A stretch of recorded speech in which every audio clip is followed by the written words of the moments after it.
It's a good morning to you. Welcome to Asake Online. My name is Zenzele Ndebele, and this is the Breakfast Club. A few weeks ago, we saw online lots of discussions talk about the results of grade 7.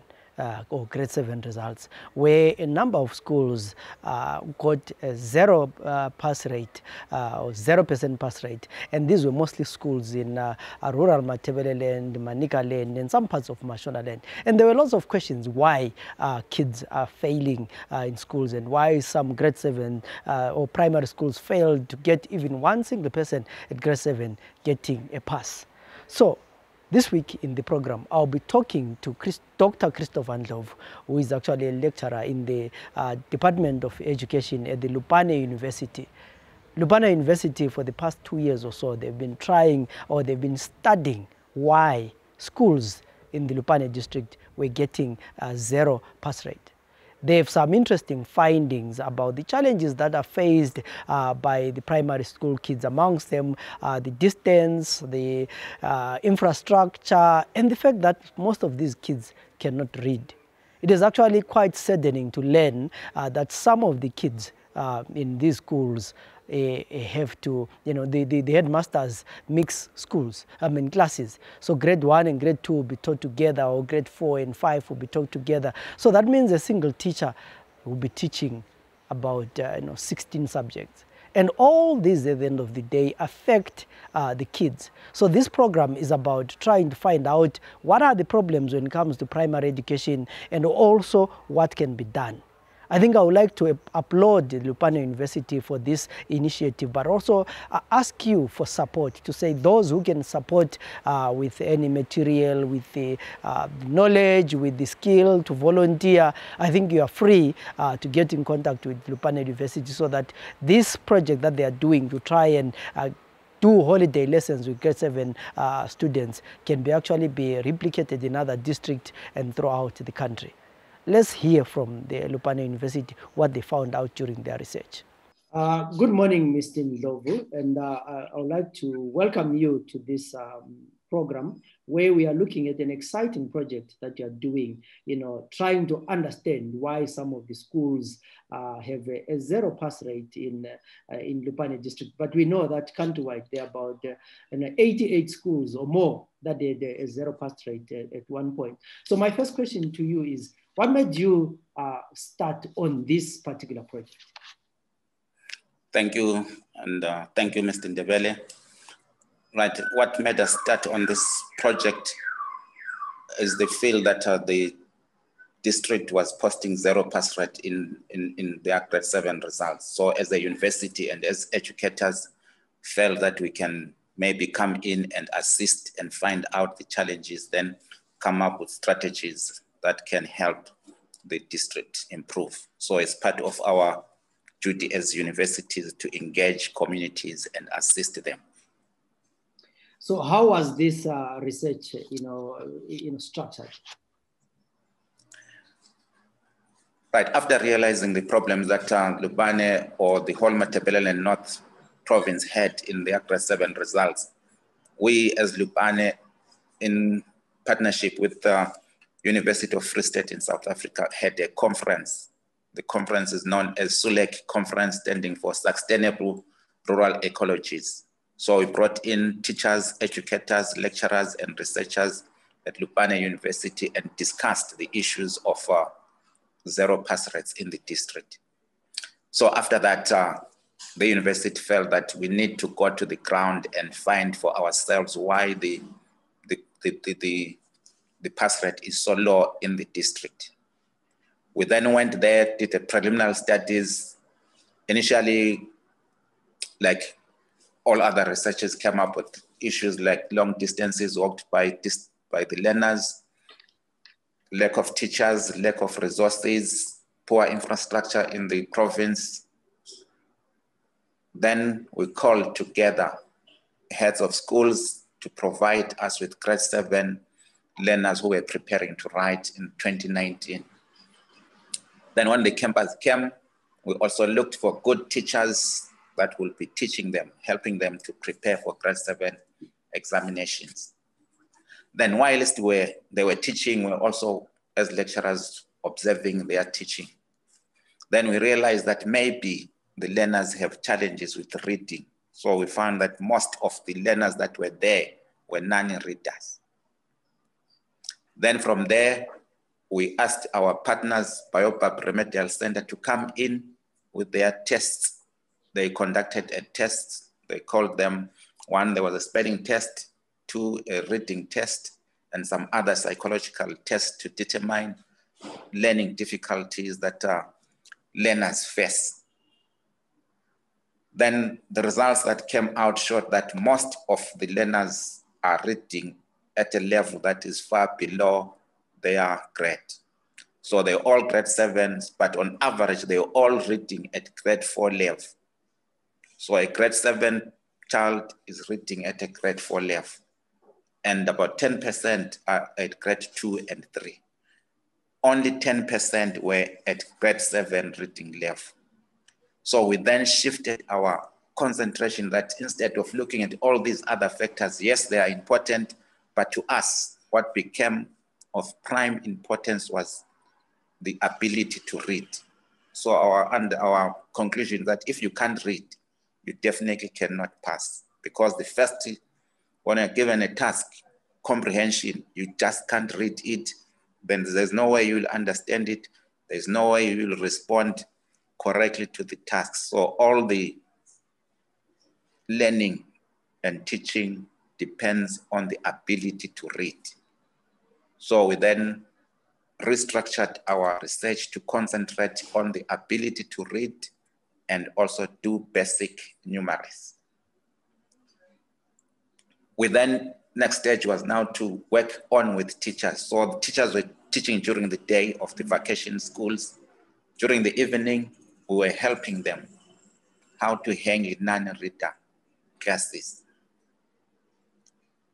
So they tried that, but we realized that we needed skilled people to do that task of teaching how to teach non-readers. So we engaged Biopap Center. So they came with their team, they worked with our teachers, then progress, we started realizing progress. On the next holiday, the teachers were trained before the vacation school, and they were ready for the learners. So from there, we realized that there was progress on the answering and on the concentration of grade 7. Also, besides reading, also realized that there was need to contextualize learning. So maths problems are easily understood first by using the local materials that the learners have. So when we use our textbooks, like mathematics, there is an example where the maths teacher was using a pizza, saying when you are looking at a pizza, it's divided. If you remove one, what fraction have you removed? For urban learners who know what pizza is, it's easy to work from there. But for a child in Lupane, they have never seen a pizza. So now you are frustrating a child that you are using an example that the child does not have. So we worked on structures. What can we do to teach fractions, for example? So somebody brought some samples and fruits. So we're saying now learners, you are used to. So when you remove one piece, one from it's a fraction. So if there are 5 pieces making if you remove one, you have removed 1/5. So all these things, then learners became interested that you are using materials that they are familiar with, whether you use infe, sugarcane, they are using them every day. So that became easy for them now to understand maths. So besides reading, we're saying let's also introduce indigenous or traditional teaching methods or teaching material that the learners use. I'm sure if you had used your examples, and I think one's about these are the examples that you want to know, but you don't get them. So you're taught about things that you don't understand. And the country, you go even to high school, one, you have the inferiority complex. Secondly, you're taught about things that you don't know because you've not been to town. So you're talking about indigenizing the knowledges. But also what I want to know is, at grade 7 and the kid is at grade 4 level, what's the problem? The use of media that is foreign to them, and also that the teachers themselves don't really want to live the life of a rural child. Yeah, so we also, I mean, before that, we also talked about, the issue of ratios in schools, that our schools, because of the numbers, we end up having grades, I mean, grade 3 or 4 being taught together. Can you tell us about that? Yes, I think the ratio of primary schools now is 1 teacher to 50 learners. So if a school has 200 students, it means that they qualify for 4 teachers, but they still run from grade 1 to 7. So to mitigate around that scenario, the school head has now to composite the classes. So grade 3 and 4 will have to come together, 6 and 5 and 6, or 7 and 6 come together, as to make sure that all learners are taken care of. So in this scenario, the teacher has a divided class. So normally what they do, they say grade 3 face the east, grade 4 face the west. So the teacher will deal with grade 3s first, give them something to do, then cross over to grade 4. So in such, we are saying there is no individual commitment to the learner. You cannot know the struggles each individual or each class is having. So this also is a cause of concern. Maybe that's why the teachers don't have the time to go on and see that Spiwe cannot read, but because they just give work here, they cross over to the other class. So by the end, just after 2 crossings, the day is over. So you are having 2 loads of class list to mark. So as a result, also as a teacher, you don't have much concentration and time on each grade. So what it means is that if a class, let's say grade 1s or grade 3s, if they have 4 subjects, or I mean maybe 8 subjects, it means that particular teacher actually teaches 16 subjects. Yes, yeah. Now the new curriculum, the subjects go up to 13. So the teacher is now teaching 26 subjects a day. So it becomes practically impossible. And for the learners in grade 3 to do all the 13 subjects, maybe they will only cover, by the end of the week, they will only have covered 8 subjects. So they lag behind, and to catch up becomes very difficult. So how long? And also we have heads who are teaching. So most of the time in these schools, the head has a class to teach. So knowing the nature of headship in our schools, the heads will be called for a meeting. They have to come and collect pay slip. They have to do all administrative duties. So the classes that are taught by heads at the end, they rarely see a teacher, because the head is always up and down with administrative duties, unlike in urban areas where we have non-teaching heads. So this is quite interesting, because it brings into perspective a lot of issues that people have been talking about but not understanding them. So having done this, I'm sure this is not, 2019 was not your first year. How long have you been doing this project? Yeah, this is our 4th year. So we've done 3 years on the line. It's now our 4th year still doing this. But what has been the result? The result, have you seen a change in the pass rate? Yes. The schools that are part of our cohort have all moved out of the 0 bracket. So when we're talking about the success, that the schools that were initially at 0 have moved out of the 0 bracket, the teachers in those schools are now able to handle non-reading learners. So the reading level has increased in those schools that are participating. Also, once in a while, the teachers are given something to take home, which is to them. And the district inspector there is very supportive, comes in and supervises and gives us all the logistical support that we need. Also, we have managed to bring the community to be responsible for the education of their children. So the community, largely the parents and business people there, each vacation they come together, they source food, they source all materials that we will have required them to source. So now the parents in that cluster are proactive. So we've talked to them on other issues that they come together as parents, they start building schools. Yes, the central government should do that, but when the government is not forthcoming, we're telling the parents that build at least one block. Make sure that your child is learning in a classroom, not under a tree. Also was saying the problem starts with the early grades. If our children learn from 0th grade, they have good facility there. So we're urging the communities to build ECD structures for their children. Then on the issue of composite classes, we have challenged the communities. I'm happy that few are now accepting the idea that they have school leavers who are within their communities. And in other communities find that they are trained teachers who have not yet been employed. They are there seated in the communities. So we're saying, as communities, engage those teachers and pay them yourselves. The government is saying it's giving you 4 teachers, but you have seen as a community that you need more. So why not talk to your children who are teachers and those who are school leavers? They assist the school. They come and assist this teacher who is struggling with 2 classes.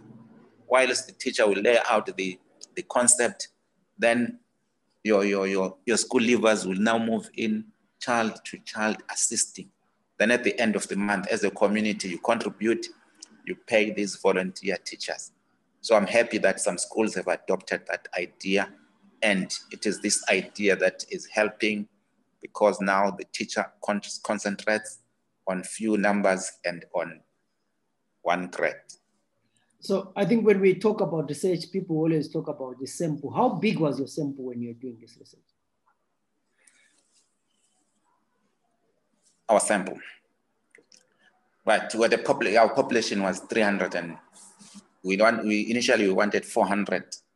We wanted 200 learners in our camping schools.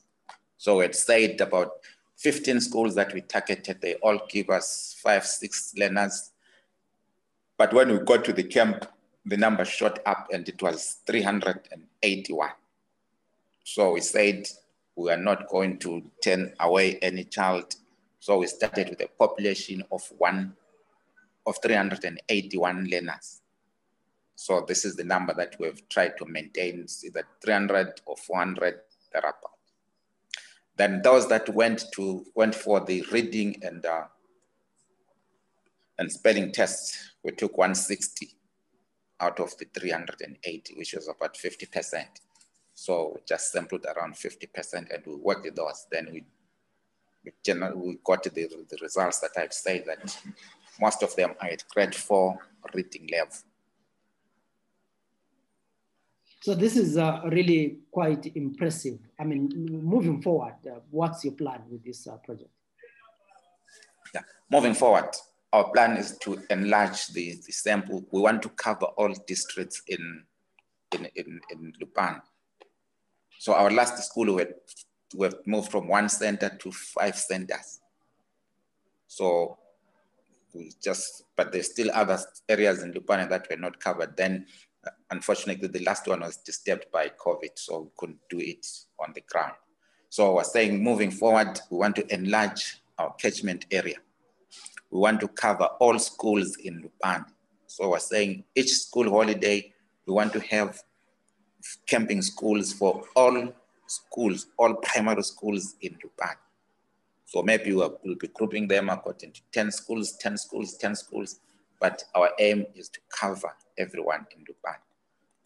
Then if we are successful there, we'll then go on to the provincial level, cover everyone in the province. Then we can now roll over the study to the whole rural schools in Zimbabwe.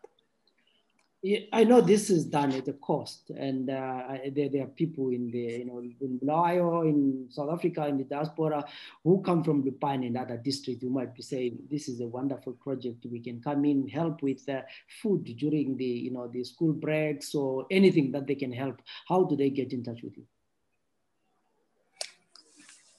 Right on, they come to Lupane University. They go to our public relations officer, Mr.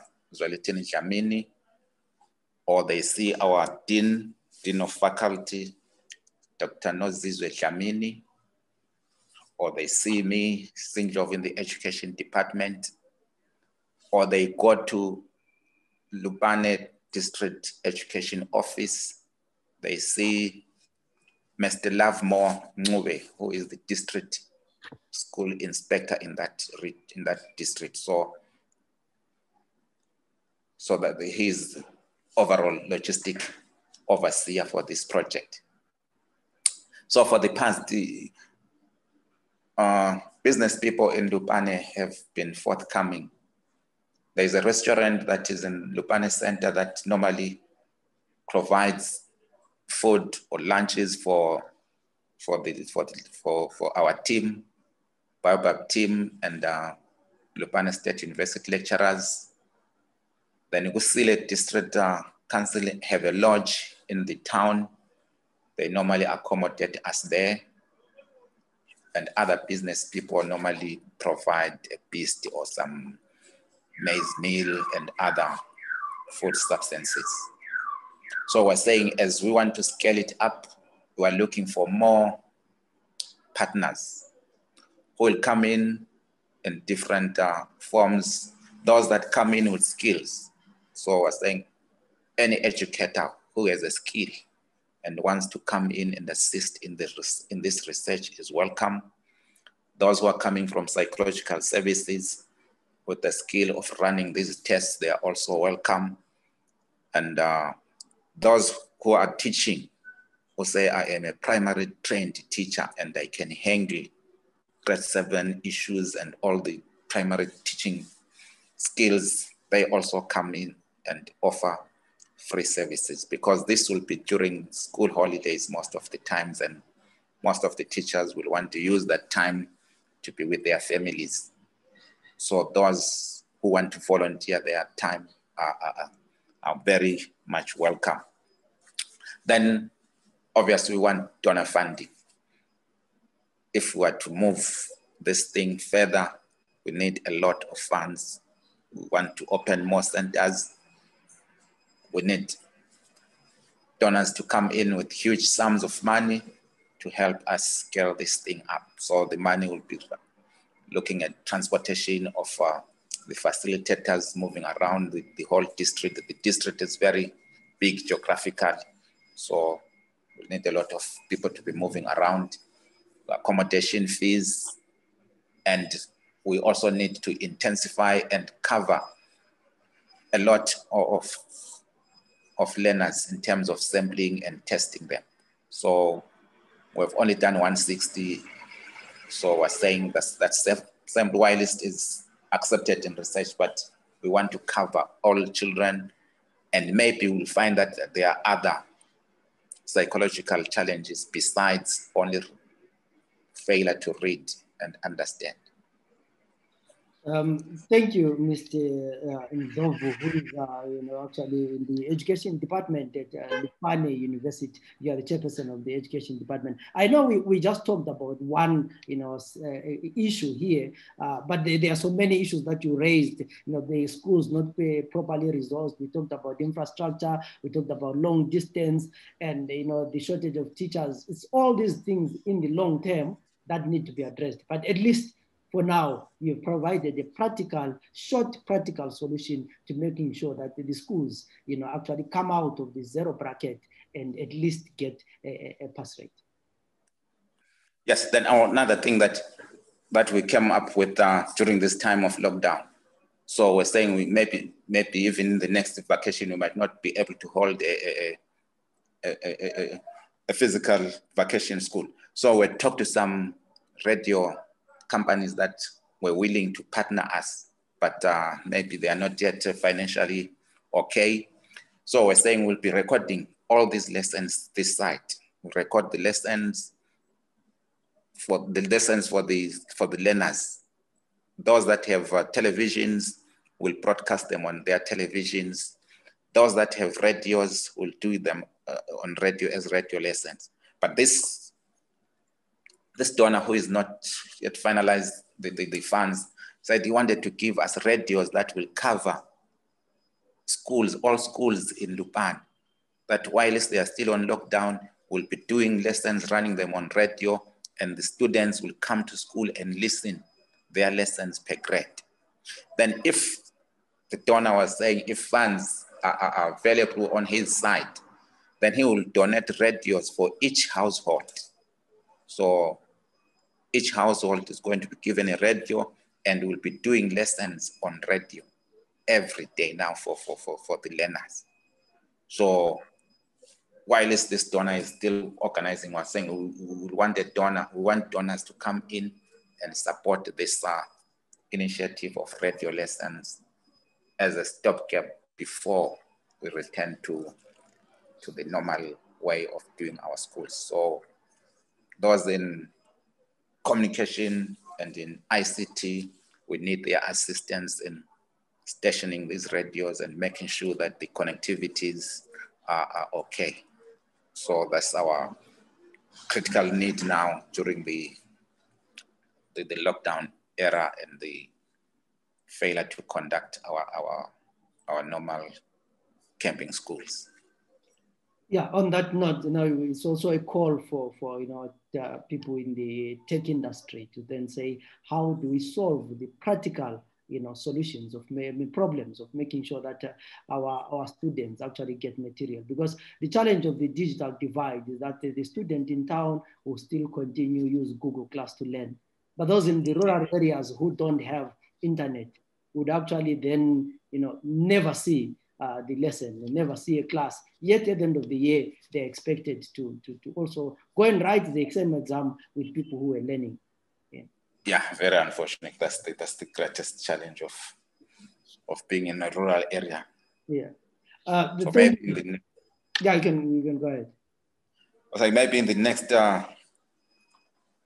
next years we should lobby for a different curriculum, that we have learners that will learn in their environment and be given examinations that are based on their context. So now the competition is just not fair. Somebody in Petra and somebody in Lupane is sitting the same exam, yet the learning and teaching activities are far much different.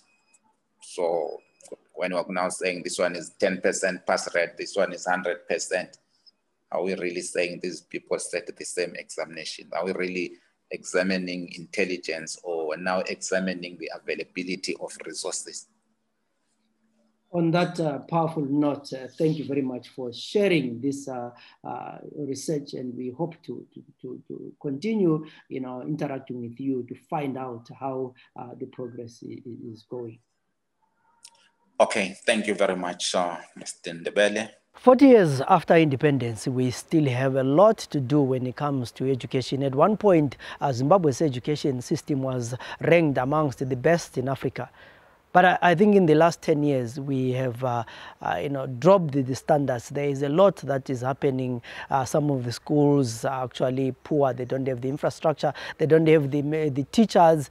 The kids walk long distances to school, and they really don't have the time to read. But also the issue of migration as well, when parents leave these kids with grandmothers and grandfathers in rural areas, and there's no one who can assist them with their homework. So this is quite an eye-opener. It's actually quite sad that we still have kids who fail grade 7, and that means their future doesn't look bright at all. I hope interested people and stakeholders are going to put their heads together and come up with a solution to this problem.